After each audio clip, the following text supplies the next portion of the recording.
কেউ হাসে কেউ কাঁদে। আজকে দেখেন আমি একটা বাংলাদেশ শাহজালাল ইন্টারন্যাশনাল এয়ারপোর্টে আসলাম। সেখানে দেখেন আমাদের যত রেমিডের যোদ্ধারা আছে যারা আসে, রেমিডি আত্মীয় সবাই সুন্দর করে হাসে, কত আনন্দ করে। আজকে তাদের পরিবার আত্মীয় স্বজনের সাথে দেখা হবে, রেমিডের যোদ্ধার সাথে সবাই আসে।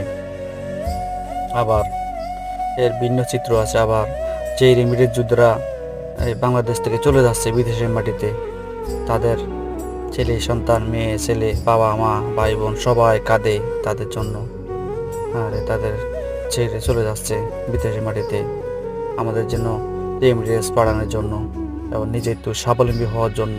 তো এই চিত্র তুলে ধরলাম। আশা করি বুঝতে পেরেছেন, রেমিডিয়েন্স যুদ্ধের জন্য কাউকে ছোট করে দেখবেন না।